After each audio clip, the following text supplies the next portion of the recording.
Chapter ৩৯৮ alluring mushrooms. Dark.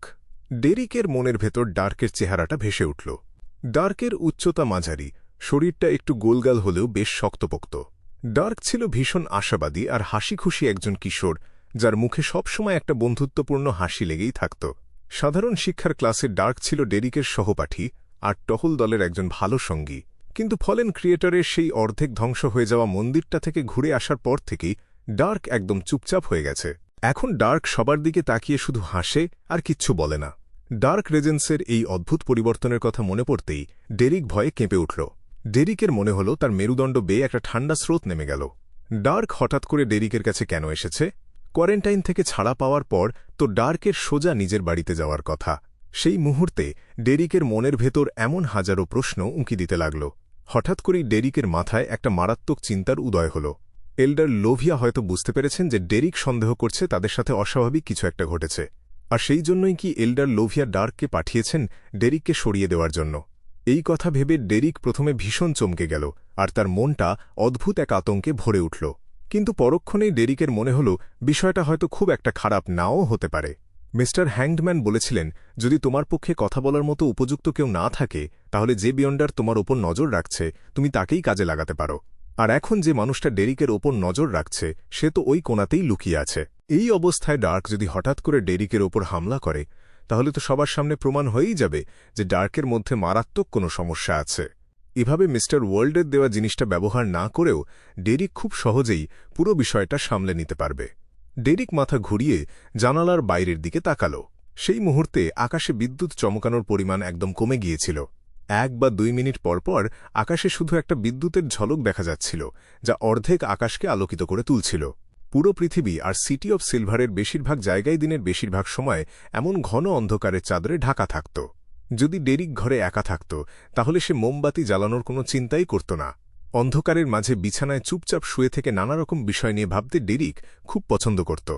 অবশ্যই Derrick জানত যে এভাবে অন্ধকারে থাকাটা আসলে বেশ বিপজ্জনক, কারণ অন্ধকার দূর করার জন্য যদি কোনো আলো না থাকে তাহলে সিটি অব সিলভারের ভেতরেও যে কোনো সময় হঠাৎ করে ভয়ঙ্কর সব দানব হাজির হতে পারে। তবে ডেরিক নিজেই একজন লাইট সাপ্লিয়েন্ট ছিল, তাই আলোর ক্ষমতা তার নিজের ভেতরেই ছিল, আর সেই কারণেই এমন অদ্ভুত কোনো কিছু ঘটার ভয় ডেরিক পেত না। ঠক ঠক ঠক। ডার্ক আবারও ৩ বার দরজায় টোকা দিল। শব্দ শুনে মনে হচ্ছিল ডার্ক যেন বাড়ির মালিককে তাড়াতাড়ি দরজা খোলার জন্য তাগিদ দিচ্ছে। আগে তো ডার্ক এমন ছিল না। ডার্ক খুব ভদ্র স্বভাবের ছেলে ছিল। কথাটা ভেবে ডেরিক হঠাৎ করেই মনের ভেতর গভীর একটা কষ্ট অনুভব করল। ডেরিক একটা কাঠের বাক্স থেকে একটা মোমবাতি বের করে টেবিলের ঠিক মাঝখানে রাখল। তারপর ডেরিক নিজের আঙুলগুলো ঘষতেই সেখান থেকে একটা সোনালি রঙের আগুনের শিখা জ্বলে উঠল। সেই শিখা দিয়ে ডেরিক মোমবাতিটা জ্বালাল। মোমবাতির আলোতে পুরো ঘরটা একটা হালকা কিন্তু উষ্ণ আলোয় ভরে গেল, আর সেই আলোর সাথে সাথে ঘরে একটা হালকা কড়া গন্ধও ছড়িয়ে পড়ল। সিটি অব সিলভারের মোমবাতিগুলো মূলত দানবদের শরীর থেকে পাওয়া চর্বি আর তেল পরিশোধন করে তৈরি করা হতো। যেহেতু দানবগুলো আলাদা আলাদা ধরনের হতো, তাই তাদের শরীর থেকে তৈরি মোমবাতির গন্ধটাও এক এক রকম হতো। ডেরিক একটা গভীর শ্বাস নিল। তারপর ডেরিক খুব সাবধানে পুরোপুরি সতর্ক থেকে দরজার দিকে এগিয়ে গেল এবং দরজাটা খুলে দিল। এতক্ষণ লাগল কেন? ডার্ক মুখে একটা হাসি ফুটিয়ে জিজ্ঞেস করল। আমি মোমবাতি খুঁজছিলাম, ডেরিক শান্তভাবে উত্তর দিল। ডেরিকের সাহস হল না ডার্কের দিকে নিজের পিঠ ঘুরিয়ে দাঁড়ানোর, তাই ডেরিক সিদ্ধান্ত নিল সে ডার্কের ঠিক পাশ ঘেঁষে হাঁটবে। নিজের সহপাঠী আর দলের সঙ্গীর সাথে পাশাপাশি হেঁটে ডেরিক টেবিলের কাছে ফিরে এলো এবং দুজনে নিজেদের জায়গায় বসল। তুমি কি নতুন শুকানো ডুম ফলগুলো একটু খেয়ে দেখতে চাও? কথাটা বলে ডার্ক হাসি মুখে নিজের কোমর থেকে ছোট একটা কাপড়ের ব্যাগ বের করল।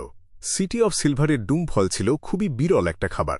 এই ফলগুলো ডুম ব্লাড ভাইন নামের একটা অদ্ভুত গাছ থেকে পাওয়া যেত। ডুম ব্লাড ভাইন বড় হওয়ার জন্য কোনো আলোর দরকার হতো না।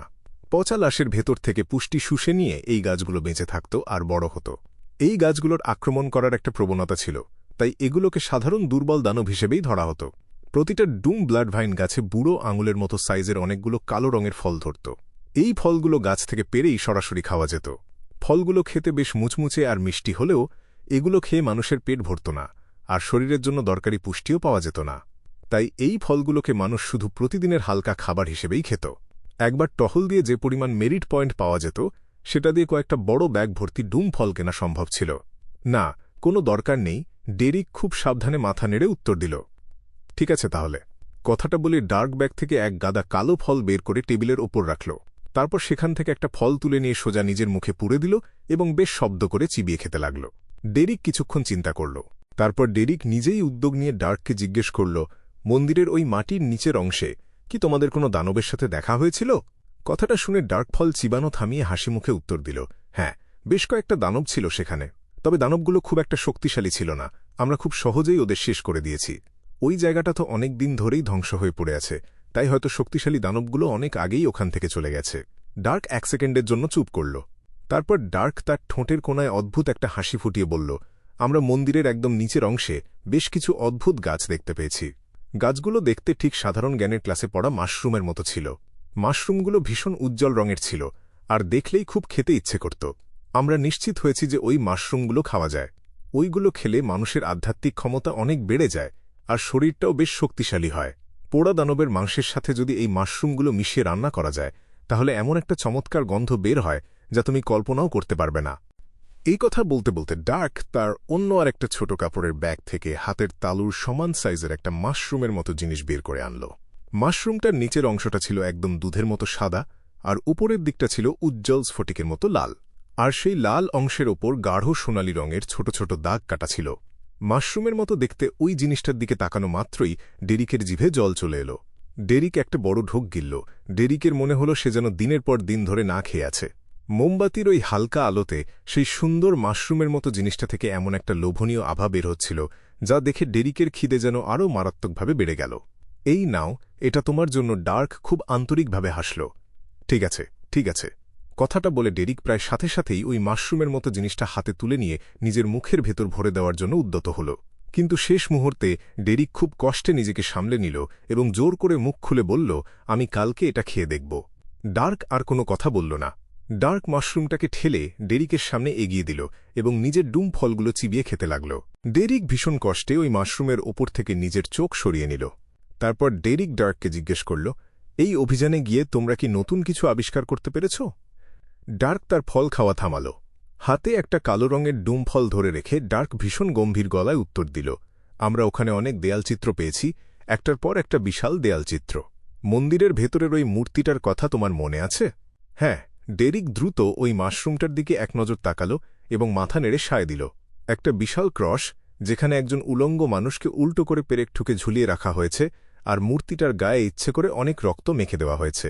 ডার্ক হাতের ডুম ফলটা নিয়ে নাড়াচাড়া করতে করতে বলল, নতুন পাওয়া দেয়ালচিত্রগুলো থেকে আমরা জানতে পেরেছি যে যারা ওই মন্দিরটা বানিয়েছিল তারা বিশ্বাস করত ওই মূর্তিটা আসলে সেই ঈশ্বরের, যিনি এই পৃথিবী সবকিছু সৃষ্টি করেছেন, সেই সর্বশক্তিমান এবং সর্বজ্ঞানী ঈশ্বর। তারা বিশ্বাস করত যে ঈশ্বর আমাদের এই ভূমিকে কখনো ফেলে যাননি, বরং যখন সেই মহাপ্রলয় নেমে এসেছিল তখন ঈশ্বর আমাদের বিশাল সব পাপের বোঝা নিজের কাঁধে তুলে নিয়েছিলেন। আর সেই কারণেই ঈশ্বর সোজা অবস্থান থেকে উল্টো হয়ে গেছেন।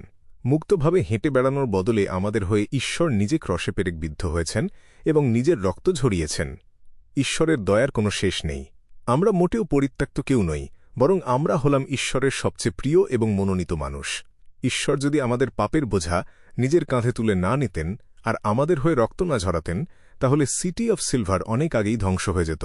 এই পৃথিবী থেকে মানুষের অস্তিত্ব অনেক আগেই মুছে যেত। কিন্তু এই বাইরের পৃথিবীতে সেই লয়েন রাজ্যে যেখানে মিস্টার হ্যাংম্যান, মিস জাস্টিস এবং অন্য সবাই থাকে, সেখানে তো কোনো অভিশাপ নেই। সেখানে এমন কোনো চরম অন্ধকারও নেই আর অন্ধকারের ভেতর ওতো পেতে থাকা কোনো ভয়ঙ্কর দানবও নেই। আমরা মোটেও ঈশ্বরের প্রিয় কোনো মনোনীত মানুষ নই। ডেরিক মনে মনে কথাগুলোর ঘোর প্রতিবাদ করল। যদি সত্যি সত্যি এমনটাই হয়ে থাকে তাহলে আমাদের শুধু একটা ধর্মীয় আচারের মাধ্যমে ওই প্রতীকগুলো আর নামের সম্মানসূচক অংশটুকু বদলে ফেলতে হবে। তাহলেই আমরা আবারও ঈশ্বরের কাছ থেকে সাড়া পেতে পারব। ডার্ক এক নাগাড়ে কথাগুলো বলে যেতে লাগল। মন্দিরের নিচের ওই দেয়ালচিত্রগুলো নিয়ে ডার্ক তার নিজের সব ধারণার কথা ডেরিককে বোঝাতে চাইল। ডার্কের কথাগুলো শোনার সময় ডেরিকের জন্য ওই মাশরুমের লোভ সামলানো যেন আরও বেশি কঠিন হয়ে পড়ছিল। না, আমি কোনোভাবেই এই মাশরুমটা খেতে পারব না। যদি আমি এটা খেয়ে ফেলি তাহলে আমার অবস্থাও ঠিক ডার্ক আর বাকিদের মতোই হয়ে যাবে। ফলেন ক্রিয়েটর আমাকে পুরোপুরি ধ্বংস করে দেবে আর আমি একজন অন্ধভক্তে পরিণত হব। এমনকি কেউ যদি আমার ওপর নজরও রাখে তবুও সে এই সামান্য ভুলটা ধরতে পারবে না। ডেরিকের মনের ভেতর একটা মারাত্মক আতঙ্কের ঢেউ খেলে গেল। ডেরিক বুঝতে পারল এই ভয়ঙ্কর পরিস্থিতি থেকে নিজেকে বাঁচানোর জন্য তাকে এখনই কিছু একটা করতে হবে। ডার্ককে তাড়িয়ে দিয়ে মাশরুমটা কি ওকে ফিরিয়ে দেওয়া উচিত? কিন্তু এমনটা করা মানে তো হাতছাড়া হয়ে যাওয়ার সুযোগটাকে ইচ্ছা করে নষ্ট করা একটা সুযোগ।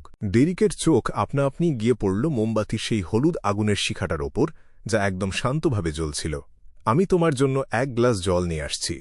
মিস্টার হ্যাংডম্যানের সাথে সে যে পরিকল্পনার কথা আলোচনা করেছিল সেটা ডেরিক খুব দ্রুত মাথার ভেতর গুছিয়ে নিল। তারপর ডেরিক খুব শান্তভাবে নিজের জায়গা থেকে উঠে দাঁড়াল। ডার্ক শুধু মাথা নেড়ে সম্মতি জানাল। তারপর ডার্ক বুড়ো আঙুলের মতো সাইজের ওই কালো রঙের ডুম ফলটা নিজের মুখের ভেতর ছুঁড়ে দিল এবং আগের মতোই বেশ শব্দ করে চিবিয়ে খেতে লাগল। ডেরিক যখন গ্লাসে জল ঢালছিল তখন সে ইচ্ছা করেই নিজের কাজটা একটু ধীর গতিতে করতে লাগল। মাথা নিচু করে ডেরিক ফিসফিস করে মিস্টার ফুলের সম্মানসূচক নাম জপতে শুরু করল। অবশেষে ডেরিক মনে মনে বলল, আপনার এই একনিষ্ঠ ভক্ত আপনার মনোযোগ প্রার্থনা করছে। আমি প্রার্থনা করি আপনি তার এই নৈবেদ্য গ্রহণ করুন। আমি প্রার্থনা করি আপনি আপনার রাজ্যের দরজা খুলে দিন। হুস! সেই জাদুকরী মন্ত্রের প্রভাবে ঘরের ভেতর প্রকৃতির এক বিশাল ক্ষমতা তৈরি হল। হঠাৎ করেই পুরো ঘর জুড়ে ভয়ঙ্কর বেগে একটা দমকা বাতাস বয়ে গেল, যা বাতাসের ঢেউয়ের মতো স্পষ্ট বোঝা যাচ্ছিল। ঠিক সেই মুহূর্তেই ডার্ক একটা কালো ডুম ফল হাতে তুলে নিয়েছিল। হঠাৎ করে ডার্ক মাথা তুলে তাকাল এবং ডেরিকের দিকে চোখ রাখল, যে কিনা ডার্কের দিকে একপাশ হয়ে দাঁড়িয়েছিল। কি হল? ডার্ক অবাক হয়ে জিজ্ঞেস করল। ডেরিক ডার্কের কথায় কোনো উত্তর দিল না। ডেরিক তার এক হাত অ্যাক্স অফ হারিকেনের ওপর রাখল, আর অন্য হাতটা ডেরিক তার গোপন পকেটের ভেতর ঢুকিয়ে দিয়ে ওই লোহার বাক্সটার বাইরের দিকে থাকা আধ্যাত্মিক দেয়ালটা সরিয়ে ফেলল। ডেরিক ভীষণ সতর্ক একটা দৃষ্টি দিয়ে ডার্কের দিকে তাকাল, আর তাকাতেই ডেরিক দেখতে পেল তার সহপাঠী আর দলের সঙ্গীর মুখের চেহারাটা ক্রমশ অন্ধকার হয়ে আসছে। ডার্কের নীল চোখের ভেতর উজ্জ্বল লাল রঙের ভয়ঙ্কর কিছু দাগ ফুটে উঠেছে। ডার্কের হাতের ওই ডুম ফলটা খুব অদ্ভুতভাবে তার বাইরের কালো আবরণটা ঝরিয়ে ফেলল, আর কালো রঙের ফলটা মুহূর্তের মধ্যেই একটা ফ্যাকাশে মাংসল রঙের জিনিসে পরিণত হল। ওটা আসলে কোনো ডুম ফল ছিল না, ওটা ছিল একটা আঙুল, রক্তে ভেজা একটা আঙুল, একটা জলজ্যান্ত মানুষের আঙুল। টেবিলের ওপর রাখা ওই ডুম ফলের বিশাল স্তূপটা আসলে মানুষের অনেকগুলো আঙুল দিয়ে তৈরি ছিল। সেই উজ্জ্বল রঙের মাশরুমটাও তার নিজের আসল চেহারা বদলে ফেলেছিল। মাশরুমটা এখন আর দেখতে মোটেও আগের মতো সুন্দর ছিল না, আর সেটা থেকে কোনো লোভনীয় আভাও বের হচ্ছিল না। ওটা ছিল আসলে ছোট ছোট কালো চুলওয়ালা, রক্তে মাখা একটা মানুষের মাথার চামড়া। ডেরিকের দিকে একদৃষ্টে তাকিয়ে থেকে ডার্ক নিজের মুখ খুলল। ডার্কের গলার আওয়াজটা ছিল একদম বরফের মতো ঠান্ডা আর ভীষণ অস্পষ্ট। তুমি কি করছিলে?